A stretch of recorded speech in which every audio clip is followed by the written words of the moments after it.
setelahnya. Atau kalau perlu nanti hari Jumat Ustaz Ja'far semuanya gitu ya. Baik. Yang membawa bukunya, kitabnya atau dari aplikasi bisa ya disimak hadis yang ke-41. Saya bacakan teks hadisnya.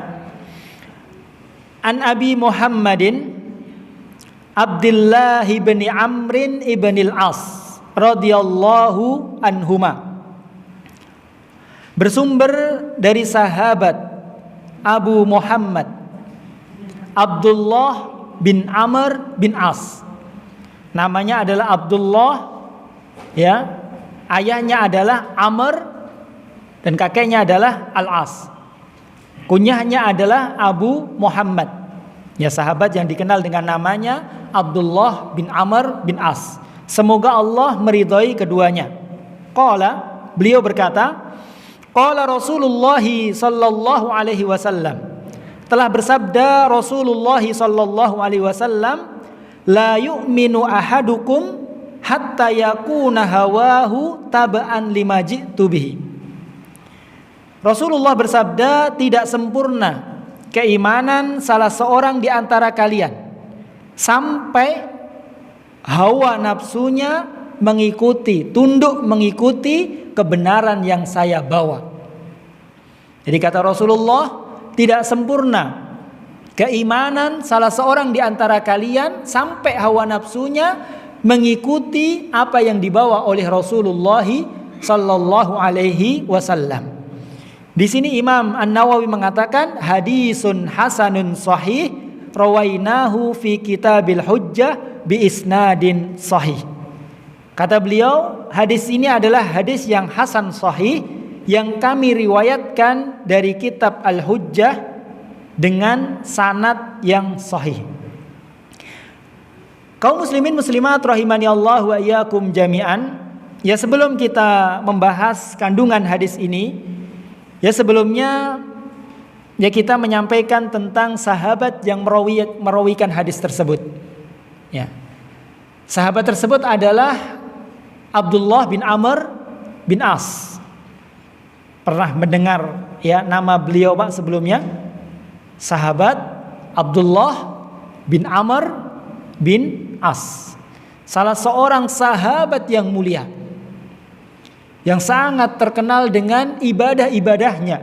Beliau adalah ahlu ibadah dari kalangan para sahabat, yang menghabiskan waktunya untuk banyak-banyak beribadah kepada Allah Subhanahu wa ta'ala. Ya, malamnya beliau gunakan untuk sholat malam, siangnya beliau gunakan untuk berpuasa dan terus beribadah kepada Allah Subhanahu wa ta'ala.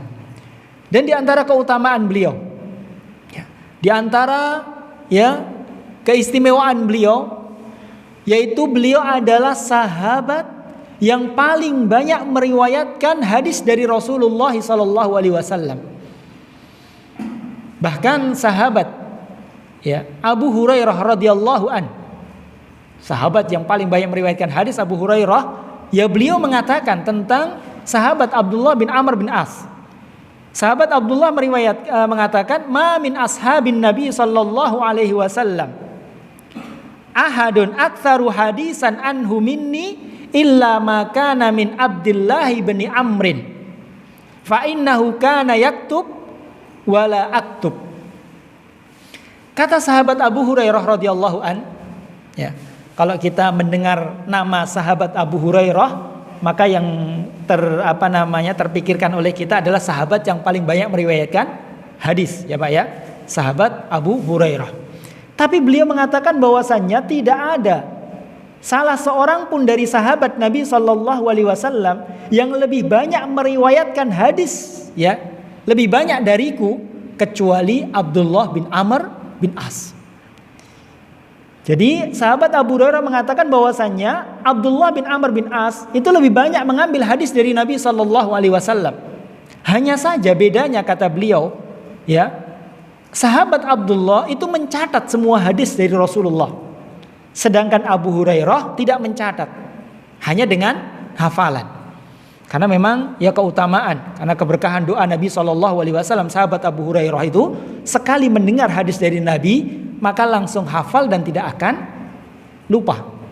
Dan beliau mau membawakan hadis Nabi kapan saja, di mana saja, beliau langsung bisa. Karena semua hadisnya ada di dalam hafalannya, di pikirannya. Tatkala ada yang bertanya, ya, maka sahabat Abu Hurairah langsung meriwayatkan hadis, menyampaikan apa yang dihafal dari Rasulullah SAW. Kekuatan hafalan yang luar biasa dari sahabat Abu Hurairah. Bedanya dengan sahabat Abdullah bin Amr. Sahabat Abdullah itu ya mencatat, hadisnya dicatat. Hadisnya dicatat, bahkan ya diriwayatkan bahwasanya sahabat Abdullah bin Amr bin As itu selalu membawa catatan, dan semua yang keluar dari lisan Rasulullah itu dicatat. Semua yang keluar dari lisan Rasulullah dicatat. Karena semuanya adalah hadis.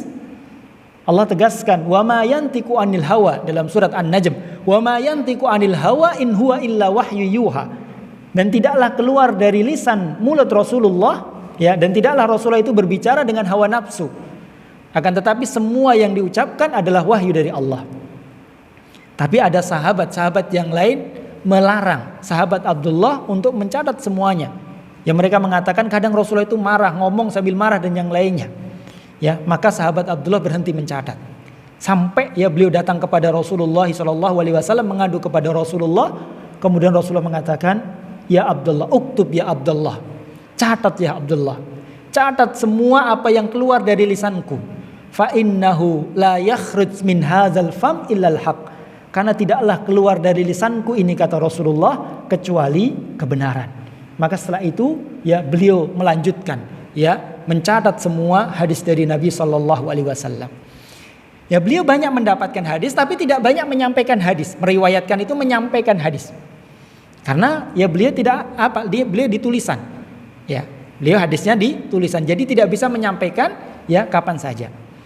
Dan juga karena kesibukan beliau yang sangat luar biasa dengan ibadah. Jadi tidak banyak bergelut di bidang hadis. Berbeda dengan sahabat Abu Hurairah radhiyallahu an. Ya ini ya sedikit ya tentang sahabat yang merawikan hadis tersebut, yaitu sahabat Abdullah bin Amr bin As, yang mana beliau ya wafat di Syam ya tahun 65 Hijriah pada saat umur beliau 72 tahun. Radhiyallahu anhuma. Semoga Allah meridhai beliau dan ayahnya. Kemudian di sini beliau meriwayatkan hadis dari Nabi SAW.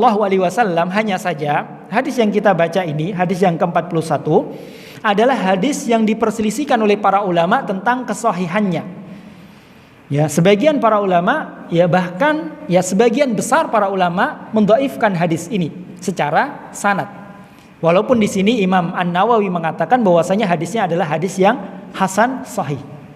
Beliau riwayatkan dengan sanad yang sahih, tapi ya para ulama yang lain, ulama ahli hadis ya mayoritas, bahkan Ibnu Rajab Al-Hambali yang mengomentari hadis ini, beliau mengatakan ya mensahihkan, menganggap hadis ini sahih itu sangat jauh. Ya, hadis ini ya hadis yang dhaif secara sanad. Ya, secara sanad ya dhaif.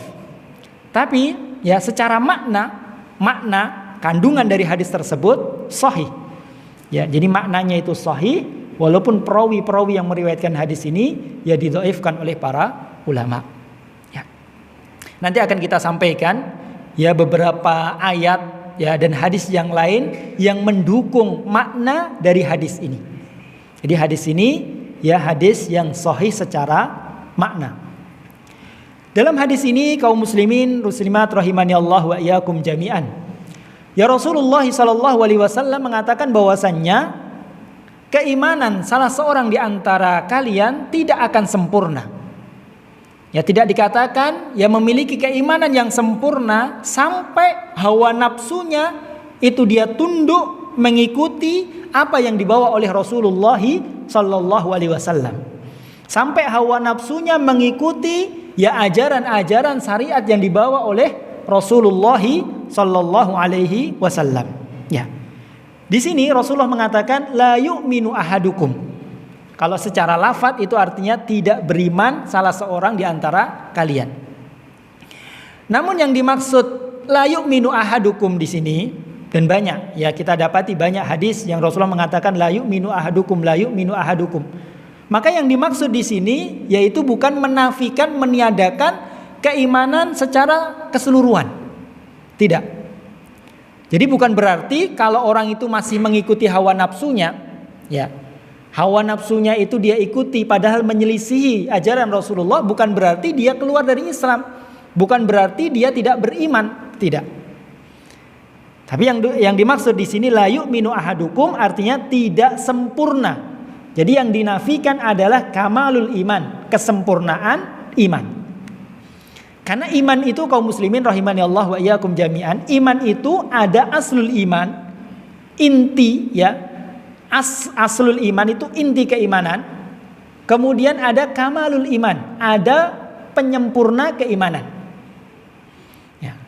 Dan penyempurna keimanan, kamalul iman ini ya ada yang wajib, ada yang sunnah.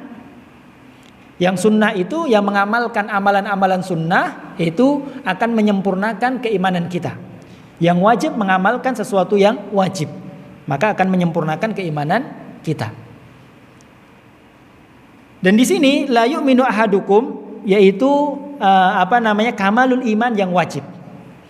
Maka barang siapa yang menyelisihi hadis ini, ya dia mengikuti hawa nafsunya, ya walaupun hawa nafsunya itu menyelisihi Rasulullah, ya dia tetap mengikuti hawa nafsunya, maka dia terjatuh dalam perbuatan dosa tapi tidak mengeluarkan dia dari keimanan. Artinya dia masih seorang mukmin, dia masih seorang muslim, ya tapi telah melakukan ya suatu dosa yang besar karena menyelisihi Rasulullah sallallahu alaihi wasallam. Kemudian kaum muslimin muslimat rahimani Allahu wa iyyakum jami'an. Di sini ya Rasulullah sallallahu alaihi wasallam mengatakan ya sampai hawa nafsunya mengikuti apa yang aku bawa. Jadi al-hawa, hawa nafsu. Hawa itu diambil dari bahasa Arab. Artinya hawa itu adalah kecintaan dan condong. Kecintaan kepada sesuatu dan condong kepada sesuatu tersebut. Itu hawa. Dan hawa nafsu kalau dimutlakkan maka artinya jelek. Ya, hawa nafsu itu jelek. Ya, kalau dimutlakkan. Ya. Tapi bisa saja ya kata hawa nafsu ini dibawa kepada makna yang baik. Jadi hawa nafsu mencintai condong kepada kebaikan atau condong mencintai keburukan. Ini pengertian dari al-hawa. Hawa itu cinta atau condong kepada sesuatu. Tapi secara mutlak ya, maka biasanya hawa nafsu ini ya diartikan sebagai sesuatu yang jelek. Ya.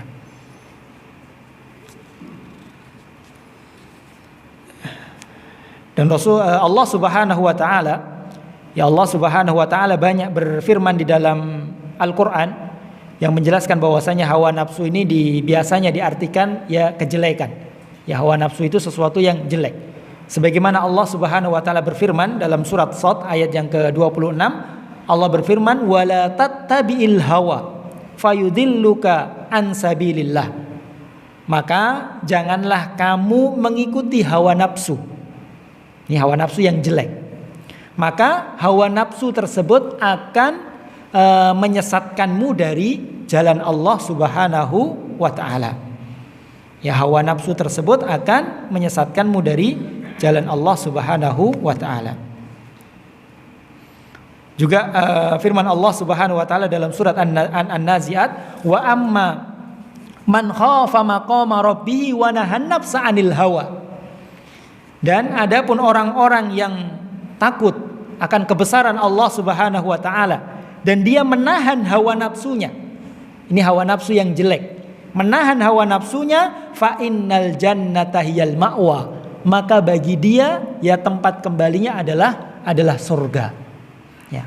Barang siapa yang mengagungkan Allah, takut akan keagungan Allah, ya kemudian dia menahan hawa nafsunya, ya hawa nafsu yang buruk, maka ya Allah menjanjikan surga sebagai tempat kembali.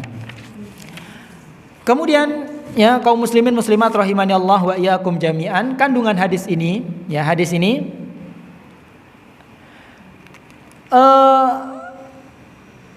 menunjukkan kepada kita bahwasannya hawa nafsu kita sebagai seorang mukmin, ya ini harus kita tundukkan, harus kita kuasai, kita paksa untuk mengikuti Rasulullah sallallahu alaihi wasallam.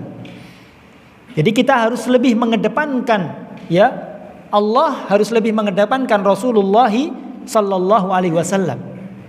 Dan banyak ya ayat-ayat yang mendukung akan hal ini, ya bahwasanya kita harus mengalahkan hawa nafsu kita dan mengutamakan Allah, mengutamakan Rasulullah sallallahu alaihi wasallam.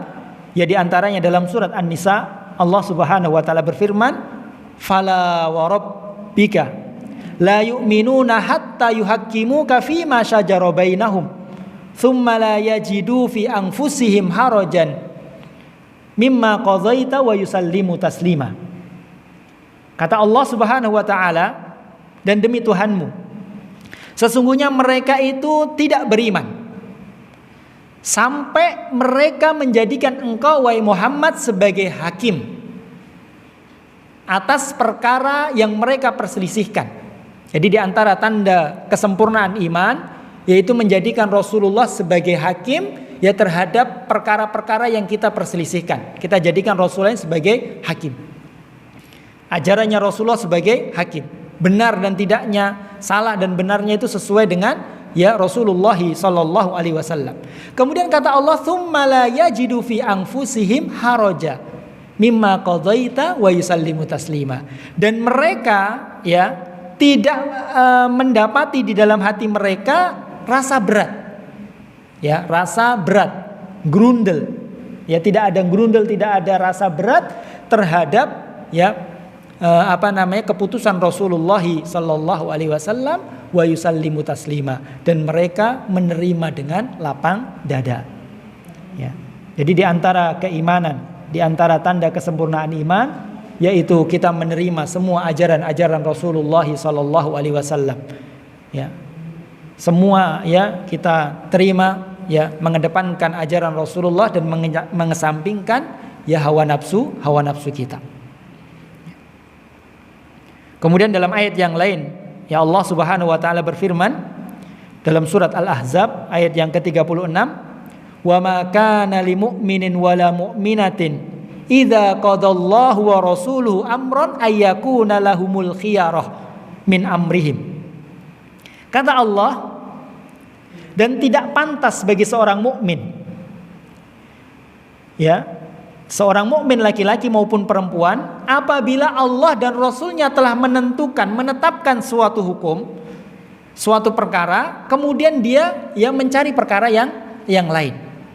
Allah sudah menetapkan suatu, kemudian dia mencari yang lain. Maka ini tidak pantas bagi seorang yang beriman. Jadi sekali lagi di antara tanda keimanan, kesempurnaan iman kaum muslimin muslimat rahimani Allah wa iyyakum jami'an, yaitu ya kita mengalahkan hawa nafsu kita.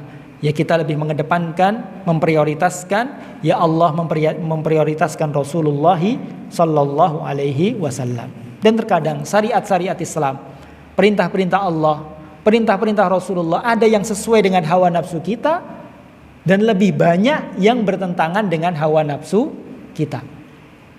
Ya, kalau kita tanya hawa nafsu kita itu pengennya ya yang menyelisihi syariat Allah. Biasanya yang maksiat itu enak. Ya atau tidak, Pak? Kalau ketaatan biasanya berat. Ya, banyak syariat-syariat Islam yang hawa nafsu kita ini sebetulnya bertentangan, tidak ingin. Ya, contoh misalnya kita harus datang, diperintahkan untuk thalabul ilmi, kita diperintahkan untuk ya mengambil sebagian waktu malam untuk sholat, ya kita diperintahkan untuk mengerjakan sholat 5 waktu, mengeluarkan sebagian harta untuk bersedekah. Ya ini mungkin bagi jiwa kita, hawa nafsu kita berat. Ya. Tapi sikap seorang mukmin sekali lagi ya mengedepankan perintah Allah, mengedepankan perintah Rasulullah SAW dan menundukkan hawa nafsu. Hawa nafsu kita ini dipaksa untuk mengikuti ya Rasulullah sallallahu alaihi wasallam. Ya. Oleh karena itu, ya kaum muslimin muslimat rahimani Allahu wa iyyakum jami'an,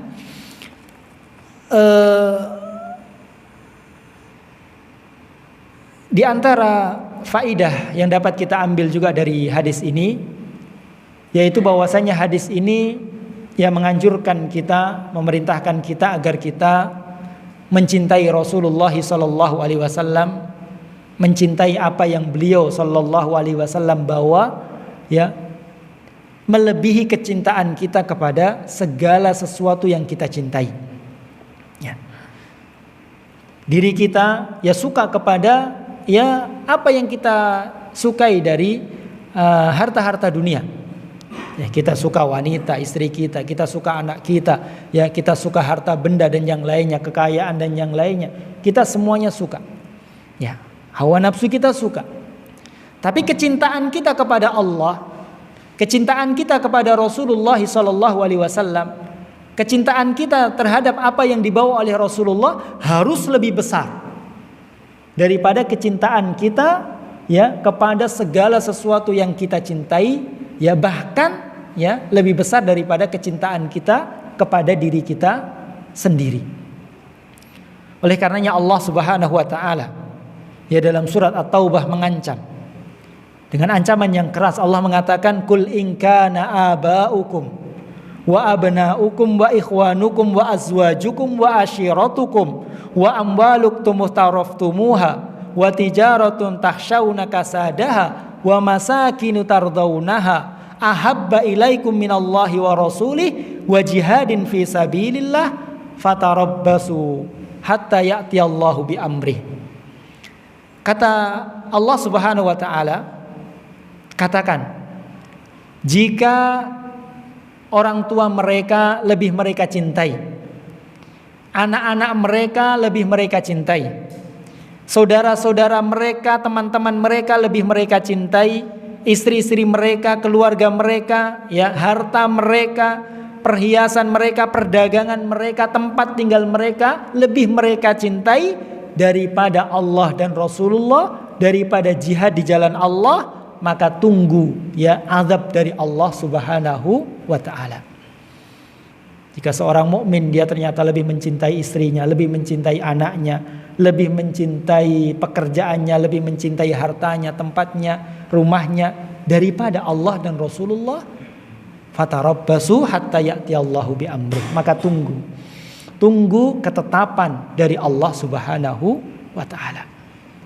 Jadi kaum muslimin ya rahimani Allah wa iyyakum jami'an, maka kita harus memaksa diri kita, hawa nafsu kita ini untuk lebih mencintai Allah, lebih mencintai Rasulullah daripada segala sesuatu, bahkan diri kita sendiri. Ya, Allah dan Rasulullah lebih berhak untuk dicintai daripada diri kita. Oleh karenanya Allah mengatakan, "An-nabiyyu aula bil mu'minina min anfusihim." Nabi lebih berhak untuk dicintai oleh orang-orang yang beriman daripada diri-diri mereka sendiri. Dan ini tanda kesempurnaan iman. Lihat tatkala Umar bin Khattab radhiyallahu an datang kepada Rasulullah sallallahu alaihi wasallam. Umar mengatakan kepada Rasulullah, "Ya Rasulullah, wallahi la anta ahabbu ilayya min kulli syai' illa min nafsi." Ya Rasulullah, demi Allah, sungguh engkau lebih aku cintai daripada segala sesuatu, daripada siapapun kecuali diriku sendiri. Artinya Umar lebih mencintai dirinya sendiri, kemudian mencintai Rasulullah, baru orang lain. Maka kata Rasulullah, "La ya Umar, la ya Umar, hatta akuna ahabba ilaika min nafsik." Tidak ya Umar, tidak boleh. Kalau begitu imanmu belum sempurna sampai aku lebih engkau cintai daripada dirimu sendiri. Maka seketika itu Umar langsung mengatakan, "Al-ana ya Rasulullah, wallahi la anta ahabbu ilayya min nafsi." Sekarang ya Rasulullah, sekarang demi Allah, engkau lebih aku cintai daripada diriku sendiri. Kemudian Rasulullah mengatakan, "Al-ana ya Umar." Maka sekarang pula wahai Umar, keimananmu sempurna. Ya. Karena Rasulullah SAW mengatakan, "La yu'minu ahadukum hatta akuna ya ahabba ilaihi ya minan nasi ajma'in." tidak sempurna salah seorang di antara kalian keimanannya sampai aku lebih dia cintai daripada segala sesuatu, min walidihi wa waladihi wan nasi ajmain. Lebih dia cintai daripada orang tuanya, lebih dia cintai daripada anak-anaknya, lebih dia cintai daripada semua manusia. Dan kecintaan kita kepada Rasulullah SAW, kecintaan kita kepada Allah, kecintaan kita kepada apa yang Allah cintai dan Rasulullah SAW cintai, apabila kecintaan tersebut adalah kecintaan yang jujur, maka kecintaan tersebut ya akan menyelamatkan kita nanti pada hari kiamat, walaupun kita tidak banyak ibadah yang kita kerjakan. Dahulu seorang Arab Badui.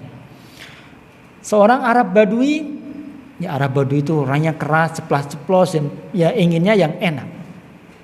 Suatu ketika datang kepada Rasulullah SAW bertanya tentang hari kiamat. Ia bertanya, ya Rasulullah, mata sa'ah. Ya Rasulullah, kapan terjadinya hari kiamat? Ya, maka Rasulullah balik bertanya, ya, Jita tas'al anis sa'ah wa ma'adatta fiha. Engkau datang tanya kapan terjadinya hari kiamat. Memang apa yang sudah kamu persiapkan? Bekal apa yang sudah kamu persiapkan ya untuk menghadapi dahsyatnya hari kiamat?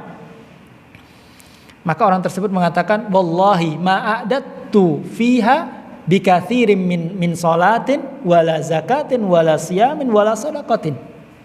Demi Allah, ya saya tidak punya persiapan apa-apa. Tidak banyak bekal ya yang saya persiapkan ya. Saya tidak banyak sholat, tidak banyak puasa, tidak banyak sedekah, ya tidak banyak amalan soleh. Walakin wallahi ya inni uhibbullaha wa rasulah.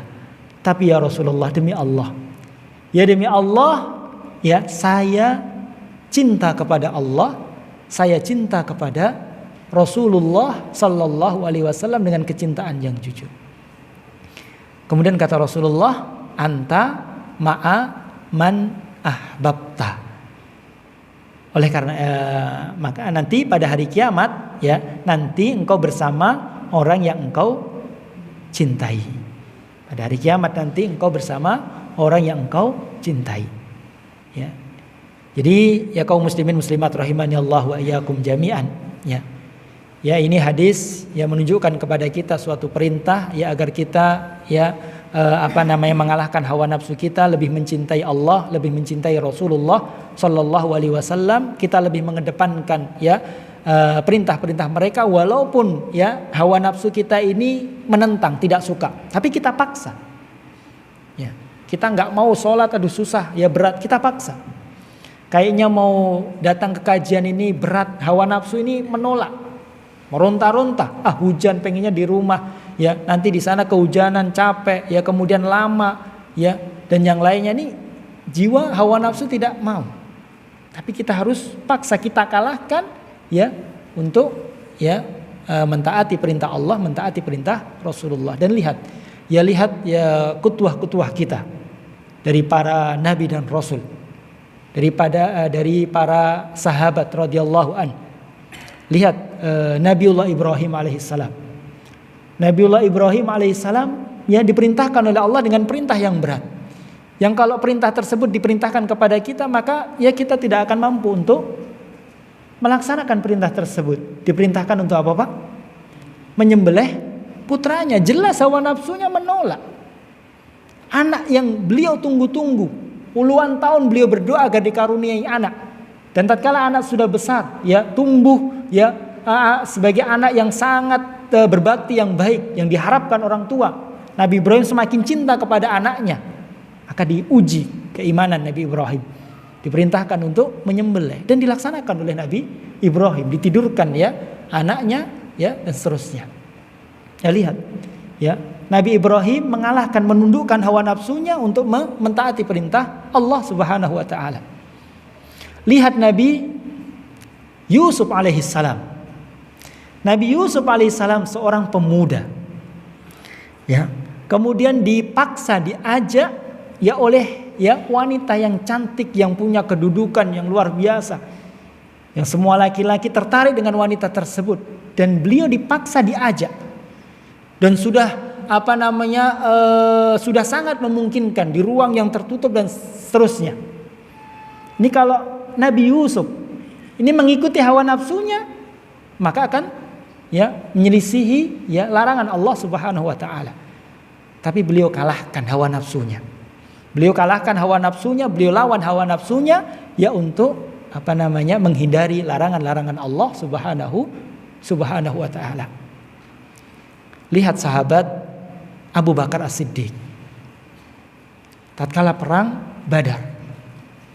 Waktu itu Abdurrahman anak beliau itu, karena anak beliau masuk Islam akhir-akhir, maka sahabat Abu Bakar harus melawan anaknya, berperang melawan anaknya, bahkan hampir membunuh anaknya.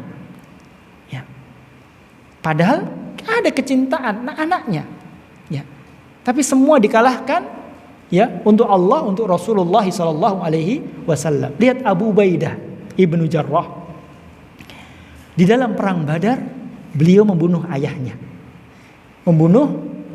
Jelas kecintaan beliau kepada ayahnya ada, kecintaan secara keluarga. Tapi karena ayahnya berada di barisan musuh Allah Subhanahu wa taala, maka dibunuh oleh Abu Ubaidah. Bahkan karena itu diturunkan ayat tentang wala dan barok. Tidak pantas seorang mukmin untuk wala, untuk cinta kepada orang-orang kafir, walaupun mereka adalah keluarga, walaupun mereka adalah saudara orang-orang yang mereka cintai. Tapi harus lebih mengedepankan syariat Allah, harus lebih mengedepankan syariat Rasulullah sallallahu alaihi wasallam. Ini beberapa praktek. Hendaknya hawa nafsu kita ini kita redam. Kita kalahkan, kita tundukkan, kita kuasai, kita kedepankan untuk taat kepada Allah, taat kepada Rasulullah sallallahu alaihi wasallam. Dan bahaya kalau orang itu mengikuti hawa nafsunya. Orang mengumbar hawa nafsunya ingin apa, kemudian dia ikuti, dia taati hawa nafsunya, maka ini bahaya. Karena hawa nafsu itu akan condong kepada kemaksiatan. Oleh karena Ali bin Abi Thalib radhiyallahu an, beliau pernah mengatakan, inna akhwafa ma akhafu alaikum musnain. Sesungguhnya perkara yang paling saya takutkan menimpa kalian wahai kaum muslimin itu dua perkara yang paling saya takutkan. Apa dua perkara tersebut? Yaitu ittiba'ul hawa, mengikuti hawa nafsu, wa tulul amal. Yang kedua, panjangnya angan-angan dunia. Panjangnya angan-angan dunia. Kata beliau, fa'ammat tiba'ul hawa, adapun mengikuti hawa nafsu, kenapa saya sangat khawatir menimpa kalian? Fa'innahu yusrifukum anil haq. Karena kalau kalian mengikuti hawa nafsu itu, maka hawa nafsu itu akan memalingkan kalian dari jalan Allah, dari kebenaran. Yaitu nanti akan kalian keluar dari jalan Allah kalau mengikuti hawa nafsu. Wa amma tulul amal, adapun panjangnya angan-angan, kenapa saya khawatirkan? Fa innahu yunsikum anil akhirah. Karena panjangnya angan-angan dunia, tamaknya dia dengan dunia, dia selalu mengikuti, menginginkan kenikmatan dunia, yaitu akan melalaikan kalian dari akhirat, akan melalaikan kalian dari kematian.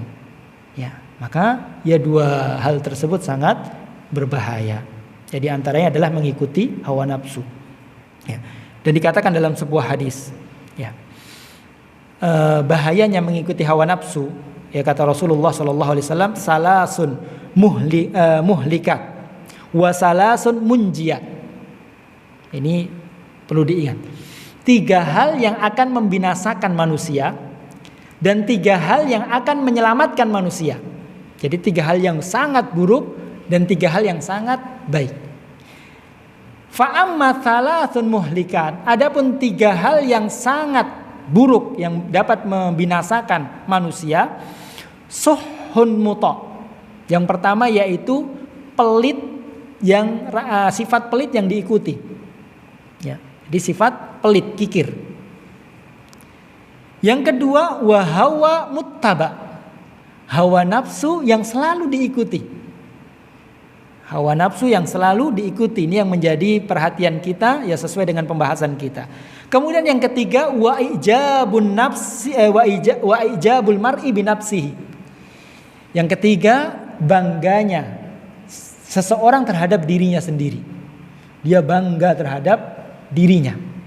Ya walaupun memang dirinya hebat tapi dia bangga. Ya. Ini 3 hal yang membinasakan. Wa amma salasun munjiat, adapun 3 hal yang menyelamatkan seseorang, menjadikan seseorang itu selamat dan bahagia, yaitu khasyatullahi fi sirri wal alaniyah. Yang merasa takut kepada Allah di dalam kesendirian maupun di dalam keramaian. Takut kepada Allah tatkala sendiri maupun di hadapan orang lain. Kalau di hadapan orang lain takut kepada Allah ini banyak. Tapi yang sulit adalah takut kepada Allah tatkala dia bersendiri. Yang kedua, wa qasru fil faqr wal ghina, yaitu sederhana tatkala dia fakir maupun tatkala dia kaya. Jadi dalam keadaan dia tidak punya, fakir, ataupun tatkala dia lebih kaya, ya, maka dia tetap sederhana.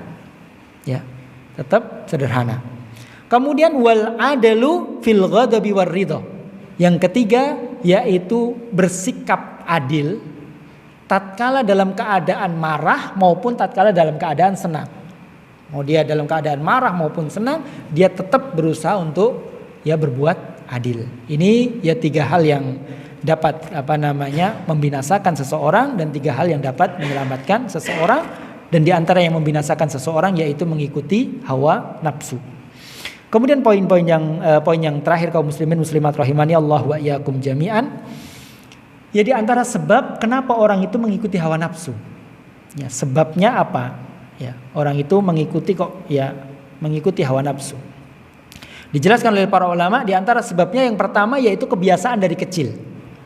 Dari kecil itu biasa hawa nafsunya, keinginannya selalu dituruti. Maka ini ya perhatian bagi orang tua, ini jangan terlalu memanjakan anak. Ya. Apa saja anak yang dia inginkan, ya, dia turuti. Bahkan rasa kasihannya kepada anak ini mengalahkan untuk memberikan tarbiyah. Misalnya anak baru tidur malam-malam kok mau dibangunkan sholat malam, kasihan lagi capek, ya, ngantuk kok dibangunkan, ya, bangunkan. Sholat subuh misalnya, ini kasihan, kadang orang kasihan, ya maka hilangkan itu semuanya, ya. Jadi di antara sebab orang itu mengikuti hawa nafsu karena kebiasaan dari kecil. Yang kedua yaitu seringnya dia bergaul dengan orang yang mengikuti hawa nafsu juga. Jadi teman-temannya itu orang-orang yang pengikut hawa nafsu, maka dia akan terikut. Oleh karena dikatakan as-sahibus sahib, teman itu akan menarik dia, akan menarik. Mungkin sehari 2 hari kita ngikut dia, kita masih selamat, ya, tapi nggak menjamin kalau kita terus menerus ya bersama para penyembah hawa nafsu, ya, pengikut hawa nafsu, nanti kita akan keseret. Yang ketiga yaitu prioritasnya terhadap dunia itu lebih besar daripada prioritas dia terhadap akhirat. Ini yang menyebabkan orang itu yang mengikuti hawa nafsu. Ya, jadi prioritasnya terhadap dunia lebih besar. Dan yang keempat, yang terakhir yaitu kecintaan dia kepada dunia. Semakin orang itu cinta kepada dunia, maka akan semakin mudah dia untuk mengikuti hawa nafsu, karena hawa nafsu ini cinta kepada dunia. Ya. Maka kita redam, ya, kita tundukkan, ya, kita paksa untuk memprioritaskan akhirat, mencintai Allah dan Rasulullah Sallallahu Alaihi Wasallam. Ya. Kemudian yang terakhir obatnya. Obat kalau orang itu sudah terlanjur kebiasaannya mengikuti hawa nafsu. Obatnya yang pertama yaitu segera bertaubat kepada Allah. Bertaubat kepada Allah. Karena dia mengikuti hawa nafsu itu sesuatu yang tercela. Kemudian yang kedua, selalu ingat akhirat. Ingat kematian. Ya, ingat akhirat. sehingga kita tidak lost begitu. Ya, ada pembatas-pembatasnya. Kita ya terlalu berfoya-foya senang-senang, kita ingat kematian, ingat akhirat, sehingga ada rimnya. Kemudian yang ketiga yaitu sering-sering duduk bersama orang-orang soleh, sering-sering bergaul dengan orang-orang soleh, orang-orang yang taat kepada Allah, orang-orang yang rajin beribadah, orang-orang yang berilmu, duduk bersama mereka, maka kita akan mendapatkan ya banyak manfaat, banyak faidah. Yaitu ya diantara sebab-sebab mengikuti hawa nafsu beserta obatnya, cara mengerimnya. Kaum muslimin muslimat rahimani Allahu wa iyyakum jami'an, mungkin ini yang bisa kita sampaikan pada kesempatan kali ini. Hadis yang ke-41, kurang lebihnya saya mohon maaf. Kita memohon kepada Allah Subhanahu wa taala agar Allah Subhanahu wa taala senantiasa memberikan kepada kita taufik, yang memberikan kepada kita hidayah, memberikan kepada kita tambahan ilmu yang bermanfaat, ilmu yang dengannya ya kita bisa tambah rasa takut kita kepada Allah Subhanahu wa taala, ilmu yang diberkahi oleh Allah sehingga ilmu tersebut bisa kita amalkan, dan amalan-amalan kita ya amalan yang diterima oleh Allah Subhanahu wa taala, dan kita bisa istiqamah di atas ya agama jalan Allah Subhanahu wa taala. Kita akhiri subhanakallahumma bihamdika asyhadu an la ilaha illa anta astaghfiruka wa atubu ilaik. Wassalamualaikum warahmatullahi wabarakatuh.